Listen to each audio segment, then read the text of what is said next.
Morning class. आचार्य चतुर्थ शिक्षा संस्थान की ऑनलाइन क्लास में आपका स्वागत है। आज हम डीएलएड सेकेंड सेमेस्टर का फर्स्ट पेपर जिसका नाम है वर्तमान भारतीय समाज और प्रारंभिक शिक्षा के अंतर्गत आज हम पढ़ेंगे वैदिक कालीन शिक्षा। वैदिक कालीन शिक्षा या प्राचीन शिक्षा, इसको ब्राह्मणी शिक्षा भी कहते हैं।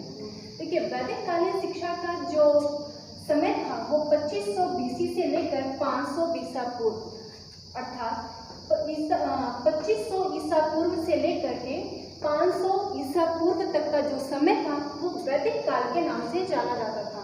तो उस टाइम की जो शिक्षा व्यवस्था थी इसलिए कहा गया वैदिक कालीन शिक्षा व्यवस्था। तो वैदिक कालीन शिक्षा व्यवस्था का जो समय था क्या था, 2500 ईसा पूर्व से 500 ईसा पूर्व तक। ठीक है, आगे हम पढ़े। देखिए, वैदिक कालीन शिक्षा क्या थी, इसको ब्राह्मणी शिक्षा के नाम से भी जाना जाता है, हिंदू शिक्षा भी कहा जाता है। ठीक है, ब्राह्मणी शिक्षा इसलिए कहा जाता है क्योंकि ब्राह्मणों का आधिपत्य था। ठीक है, देखिए अब क्या है, वैदिक काल में शिक्षा का क्या अर्थ माना जाता था। वैदिक काल में शिक्षा का अर्थ होता था विद्या, ज्ञान, बोध और विनय। वैदिक काल में या प्राचीन काल में शिक्षा को ज्ञान का एक स्रोत माना जाता था, जिसकी वजह से हम प्रकाशमय जीवन में प्रवेश करते हैं। शिक्षा के बिना जीवन क्या होता है, अंधकारमय हो जाता है। इसीलिए क्या होता है, विद्या मीन्स क्या होता है, ज्ञान। तो वैदिक काल में शिक्षा का अर्थ ज्ञान से लगाया जाता था। ज्ञान, बोध और विनय, जिसके अंदर विनम्रता होती, जिसके अंदर विनय होता था, उस टाइम वही शिक्षित माना जाता था। वहां पर कोई डिग्री धारक को शिक्षा नहीं माना जाता था। ठीक है, आगे बढ़ते हैं विशेषताएं। वैदिक काल में शिक्षा की या शिक्षा व्यवस्था की क्या विशेषताएं थी। पहला पॉइंट आता है विद्यारंभ संस्कार। विद्यारंभ संस्कार, देखिए यह संस्कार 5 वर्ष की आयु में होता था। हमारे जो हिंदू समाज है वहाँ पे 16 संस्कार बताए गए हैं, उसमें से एक आता है हमारा विद्यारंभ संस्कार। तो वैदिक काल में विद्यारंभ संस्कार शिक्षा के लिए प्रमुख माना जाता था। ये कब होता था कि 5 वर्ष की आयु में होता था। ये सभी बच्चों के लिए उपलब्ध था। ऐसा नहीं था कि केवल ब्राह्मण वर्ग ही था, ये सभी जातियों के लिए था। और जो प्रारंभिक शिक्षा थी वो परिवार में ही दी जाती थी। ठीक है, जब बच्चा 5 वर्ष का हो जाता था, किसी शुभ दिन उसको कुल पुरोहित को बुला करके नए वस्त्र धारण करके तो उसको चावल पर वेद मंत्रों के माध्यम से अक्षर स्वीकरणम करवाया जाता था, या फिर कह सकते हैं कि चावल पर वर्णमाला लिखवाई जाती थी। ठीक है, तो ये होता था, एक संस्कार था जो कि विद्यारंभ संस्कार के नाम से जाना था। जब ये संस्कार हो जाता था तभी हम शिक्षा अपनी प्रारंभ कर देते थे। ये प्राथमिक शिक्षा जब हम शुरू करते थे, प्रारंभिक शिक्षा जो शुरू करते थे, उसके पहले ये संस्कार होना अनिवार्य था। ठीक है, इसीलिए अक्षर स्वीकरणम भी इसको कहा जाता है। विद्यारंभ संस्कार को अक्षर स्वीकरणम के नाम से भी जाना जाता है। दूसरा आता है उपनयन संस्कार। उपनयन का अर्थ क्या होता है, गुरु के समीप जाना। उप प्लस नयन। ठीक है, गुरु के समीप जाना, तो पास ले जाना मीन्स गुरु के पास ले जाना। जब बालक प्रारंभिक शिक्षा समाप्त कर लेता था तो उसके बाद उच्च शिक्षा के लिए वो गुरुकुल में प्रवेश करता था, या वेद अध्ययन के लिए वो गुरुकुल में प्रवेश करता था। उसके पहले उसका उपनयन संस्कार करवाया जाता था। ये 8, 11, 12, 8 वर्ष की आयु में ब्राह्मण का होता था, 11 वर्ष की आयु में क्षत्रिय का होता था और 12 वर्ष की आयु में वैश्य का होता था। जो शूद्र वर्ग था, वो शूद्र वर्ण था, वो कहीं न कहीं इससे वंचित था। ठीक है, उपनयन संस्कार के बाद ही वो वेद अध्ययन का अधिकारी होता था, तभी वो वैदिक शिक्षा ले सकता था, तभी वो गुरुकुल में प्रवेश कर सकता था। वो कहीं न कहीं अपने घर से दूर गुरुकुल में वो प्रवेश करता था, वहाँ पे ब्रह्मचर्य का पालन करता था, सादा जीवन व्यतीत करता था और गुरु के पास ही रहता था। ठीक है, ये उपनयन संस्कार याद रखिएगा। 8, 11, 12 केवल 3 वर्णों की होती थी, ब्राह्मण, क्षत्रिय और वैश्य की। शूद्र वर्ण इससे वंचित थे। अगला होता है समावर्तन संस्कार। समावर्तन संस्कार ये संस्कार तब होता था जब बालक गुरुकुल में अपनी शिक्षा समाप्त कर लेता था और शिक्षा समाप्त करने के बाद जो सामान्य शिक्षा थी वो सामान्य शिक्षा समाप्त करने के बाद जब वो घर की तरफ लौटता था, या हम कह सकते हैं गृहस्थ जीवन में प्रवेश करने, गृहस्थ जीवन में प्रवेश करने पर ये संस्कार होता था। जब वो अपने शिक्षा को समाप्त करके अपने घर लौटता था तब ये संस्कार होता था। जैसे आज के समय में दीक्षांत समारोह होता था, उसमें क्या होता था, समावर्तन संस्कार में भी जो गुरु होते थे वे बच्चों को उपदेश देते थे कि सदा सत्य बोलना, मतलब बहुत सा विलासितापूर्ण जीवन व्यतीत ना करना, सादा जीवन व्यतीत करना। तो ये सारे जो उपदेश दिए जाते थे, 10 तरीके के उपदेश दिए जाते थे समावर्तन संस्कार में। ये उपदेश दिए जाते थे कि कैसे जो आपको शिक्षा दी गई वो अपने जीवन में उसका प्रयोग करेंगे। अगला पॉइंट आता है हमारा विद्यालय भवन। तो वैदिक शिक्षा या वैदिक काल में ऐसा कोई व्यवस्थित विद्यालय भवन नहीं हुआ करते थे। गुरुकुल में प्रकृति से संपर्क रखते हुए वो बाग बगीचे मंदिरों में शिक्षा ग्रहण करते थे, या गुरुकुल जहाँ गुरु के आश्रम पर, इसलिए इसको आश्रम पद्धति भी कहा जाता है, तो गुरु के आश्रम पर शिक्षा ग्रहण की जाती। किसी व्यवस्थित भवन की उस टाइम कोई ऐसी व्यवस्था नहीं थी। गुरुकुल प्रणाली वैदिक काल की सबसे प्रमुख प्रणाली मानी जाती है। गुरुकुल प्रणाली में क्या होता था कि जो शिष्य होता था अपने गुरु के पास में ही रहकर शिक्षा ग्रहण करता था, गुरु के साथ रहकर शिक्षा ग्रहण करता था। वो अपने घर से जब वो गुरुकुल में प्रवेश करता था उसका पूरी जिम्मेदारी गुरु के पास होती थी, गुरु के ऊपर होती थी। उसके रहने खाने सारी व्यवस्था गुरु को करनी पड़ती थी। गुरु के पास ही रहकर वो अपनी सारी शिक्षा को ग्रहण करता था। गुरुकुल प्रणाली में ये सारी चीजें थी। अगला पॉइंट आता है वैदिक शिक्षा आरंभ करने की आयु। तो वैदिक काल में वैदिक शिक्षा आरंभ करने की आयु क्या थी? अभी अगर आपने पढ़ा है उपनयन संस्कार, उपनयन संस्कार के बाद ही हम वैदिक शिक्षा प्रारंभ कर सकते थे। और आपको एक बात बताएं, उपनयन संस्कार के बाद कहीं ना कहीं इसको मानते हैं ये ब्राह्मणीय शिक्षा है, ब्राह्मणों का आधिपत्य था।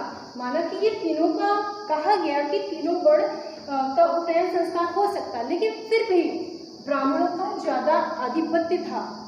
ठीक है, तो देखिए ब्राह्मण को द्विज भी कहा जाता है। ब्राह्मण को द्विज कहा गया। द्विज मीन्स कहते हैं जिसका 2 बार जन्म हुआ हो।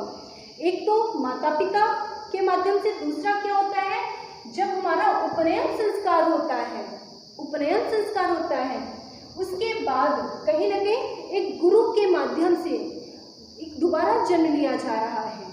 ठीक है, इसलिए उनको द्विज कहा गया कि उपनयन संस्कार का ये प्रतीक क्या है कि हम विद्या अध्ययन में प्रवेश करेंगे। ठीक है, तो वैदिक शिक्षा आरंभ करने की आयु क्या थी? ब्राह्मण के लिए 8 वर्ष थी, क्षत्रिय के लिए 11 वर्ष थी और वैश्य के लिए 12 वर्ष थी। जब उनका उपनयन संस्कार हो जाता तभी वो वैदिक शिक्षा आरंभ कर सकते थे। अगला आता है अध्ययन की अवधि। सबसे इंपॉर्टेंट है अध्ययन की अवधि क्या थी? अध्ययन की अवधि 12, 24, 36, 48। इसका मतलब क्या है? एक वेद का अध्ययन करने में 12 वर्ष का समय लगता है। जो अध्ययन की अवधि होती है, एक वेद का अध्ययन करने में 12 वर्ष का समय। 4 वेद है हमारे यहाँ। एक वेद का अध्ययन करने में 12 वर्ष, दूसरे वेद का 2 वेद का अध्ययन करने 24, 3 वेद का 36 और चौथा जो अगर 4 वेद का अध्ययन करते हैं 48 वर्ष हो जाता है। तो जो 12 वर्ष का जो एक वेद का अध्ययन कर लेता था उसको क्या कहता था? स्नातक कहा जाता था। जबकि दूसरे वेद के अध्ययन को कहते थे वसु, और तीसरे जो 3 वेदों का अध्ययन कर लेता था उसको कहा जाता था रुद्र, और जो 4 वेदों का अध्ययन कर लेता था उसको कहा जाता था आदित्य। इसका मतलब है जो व्यक्ति या जो बालक एक वेद का अध्ययन कर लेता था उसको स्नातक की उपाधि दी जाती थी। जो 2 वेद का अध्ययन कर लेता था उसको क्या कहा जाता था? वसु। एक ये 4 उपाधियां मानी गई हैं। स्नातक वसु, रुद्र और आदित्य। ठीक है, तो एक वेद का स्नातक दूसरे जो 2 वेद का अध्ययन करता था उसको कहते थे वसु, तीसरे अगर 3 वेद का अध्ययन करता था उसको रुद्र कहते थे, और जो 4 वेदों का अध्ययन कर लेता था उसको आदित्य कहा जाता था। ठीक है, अगला पॉइंट आता है हमारा शिक्षण सत्र। तो ये जो हमारा शिक्षण सत्र था या शिक्षा सत्र था वो क्या था, ये आरंभ कब होता था, श्रावण मास की जो पूर्णिमा होती थी, श्रावण मास की जो पूर्णिमा होती थी उसमें श्रावणी समारोह होता था। श्रावणी समारोह के द्वारा शिक्षण सत्र हमारा प्रारंभ होता था। ठीक है, और समापन कब होता था, जो पौष मास की पूर्णिमा होती थी, पौष मास की पूर्णिमा के दिन उत्सर्जन समारोह होता था। कहने का मतलब 6 महीने का टाइम है, जैसे कि इस टाइम हमारा सेमेस्टर वाइज चल रहा है, जुलाई से लेकर दिसंबर तक एक नॉर्मल तरीके से देखते हैं। तो आरंभ क्या है, वो क्या होता है, श्रावण मास, वही श्रावण मास की पूर्णिमा को श्रावणी समारोह होता था और पौष मास की पूर्णिमा को उत्सर्जन समारोह होता था। ये समापन होता था और ये आरंभ होता था। पाठ्यक्रम मुख्य रूप से दो स्तर में बटा था या 2 वर्गों में बटा था। पहला था परम, दूसरा था अपरम।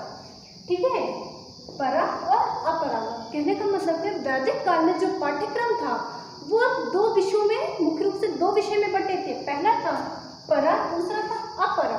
परा में क्या था, अलौकिक विषय। परा में क्या होता है, जो परमात्मा की तरफ ले जाए, जो परमात्मा की तरफ ले जाए, इसमें अलौकिक विषय पढ़ाए जाते थे, जैसे कि वेद, वेदांग, उपनिषद, नीतिशास्त्र, दर्शन, ये सारे विषय परा में पढ़ाए जाते थे, जो परमात्मा की तरफ ले जा रहा है, ईश्वर की तरफ ले जा। अपरा में लौकिक विषय जैसे कि इतिहास, राजनीति शास्त्र, अंकशास्त्र, भूगोल शास्त्र, तो ये सारे विषय क्या है, अपरा लौकिक विषय इसमें सम्मिलित किए जाते थे। अगला पॉइंट आता है हमारा अनुशासन। वैदिक काल में अनुशासन कहीं ना कहीं स्वानुशासन की भावना उसमें, स्वानुशासन का ज़्यादा कहा जाता था कि बच्चों में स्वानुशासन की भावना का विकास हो। ठीक है, लेकिन जो अगर दंड के रूप में कहीं ना कहीं अनुशासन स्थापित करने के लिए समझाना, उपदेश देना और उपवास करवाना, ये सारे एक माध्यम अपनाया गया था अनुशासन स्थापित करने के लिए। अगला आता है बाह्य नियंत्रण से मुक्ति। बाह्य नियंत्रण से मुक्ति का मतलब है कि वैदिक काल में जो शिक्षा व्यवस्था थी वो बाह्य नियंत्रण से मुक्ति थी। इसका मतलब है कि जो शिक्षा व्यवस्था थी उस पर किसी राजा या किसी राजनीतिक सत्ता का कोई प्रभाव नहीं था, किसी भी तरीके से, चाहे वो आर्थिक रूप से हो या किसी भी तरीके से, वो क्या है, वो बाह्य नियंत्रण से पूरी तरीके से मुक्त थी। सब कुछ गुरु के ही नियंत्रण में होती थी। ठीक है, जैसे आज वर्तमान समय में होता है कि हमारी शिक्षा कहीं ना कहीं राज्य के नियंत्रण में है। सारी व्यवस्था, सारी रूपरेखा, यहाँ तक कि पाठ्यक्रम, विषय, मतलब सारी चीज़ें हमारी सरकार डिसाइड कर रही है कि हमें क्या पढ़ना है, क्या करना है। लेकिन जो यहाँ तक कि हमारी जो फीस वगैरह सब कुछ कौन निर्धारित करता है, हमारी सरकार निर्धारित करती है कि हमारी क्या फीस रहेगी, हमको पढ़ना क्या है, हमारी टाइमिंग क्या होगी, ये सारी चीज़ क्या है, सरकार के नियंत्रण में है। लेकिन क्या है, वैदिक काल में इस तरीके से पूरी तरीके से मुक्त थी, राज्य का किसी भी प्रकार से कोई नियंत्रण नहीं था। ठीक है, अगला है गुरु शिष्य संबंध। तो वैदिक काल में गुरु शिष्य संबंध बहुत ही मधुर माना जाता था। एक क्या कहते हैं कि उपमा दी जाती है वैदिक काल की। उस टाइम कहा जाता था कि गुरु ईश्वर से भी बड़ा है। गुरु गोविंद दो खड़े काके लागे पाए। इसका मतलब क्या है कि गुरु को ईश्वर से भी ज्यादा सम्मान दिया गया था। जो गुरु शिष्य का संबंध क्या था, पिता और पुत्र की तरह था। ठीक है, तो कहीं ना कहीं गुरु शिष्य का संबंध बहुत ही मधुर माना जाता था, बहुत अच्छा माना जाता था। कक्षा नायकी पद्धति। अब कक्षा नायकी पद्धति क्या है? कक्षा नायकी पद्धति वही जैसे आज हमारे यहाँ चलता है मॉनिटर सिस्टम। ठीक है, इसका मतलब क्या है कि जैसे कि कक्षा का कोई नायक या कक्षा का कोई बात, जैसे कि गुरु की अनुपस्थिति में जब कोई बालक एक नायक के रूप में अपनी पूरी कक्षा, अपनी क्लास को अनुशासित करता है या पूरी व्यवस्था को देखता है, वो हो जाती है कक्षा 9 की पद्धति। जैसे कि अभी होता है ना कि मॉनिटर होते हैं, मॉनिटर अगर टीचर नहीं है तो मॉनिटर पूरी क्लास को संभालते हैं। उसी तरीके से वैदिक काल में भी कक्षा 9 की पद्धति चलती थी। ठीक है, अगला पॉइंट आता है वैदिक युगीन शिक्षा की संरचना। देखिए, वैदिक काल में भी शिक्षा मुख्य रूप से 2 स्तर में बढ़ी थी। पहली थी प्रारंभिक शिक्षा जो कि विद्यालय संस्कार से शुरू होती थी। ठीक है, ये परिवार में होती थी। उसमें सामान्य विषय पढ़ाए जाते थे, वर्णमाला वगैरह पढ़ाए जाते थे, गायत्री मंत्र बताए जाते थे। और दूसरी थी उच्च शिक्षा। उच्च शिक्षा कौन सी थी? जब वो उपनयन संस्कार के बाद गुरुकुल में प्रवेश करता था, जहाँ पे उसे राजनीति शास्त्र, अर्थशास्त्र, सैनिक, चिकित्सा और ज्योतिषी या उपनिषद आदि की शिक्षा दी जाती थी। तो उच्च शिक्षा में ये सारे विषय दिए जाते थे। उच्च शिक्षा जब 8, 11, 12 मतलब कि ब्राह्मण 8, क्षत्रिय 11 और जो वैश्य थे वो 12 वर्ष में उच्च शिक्षा लेने के अधिकारी थे।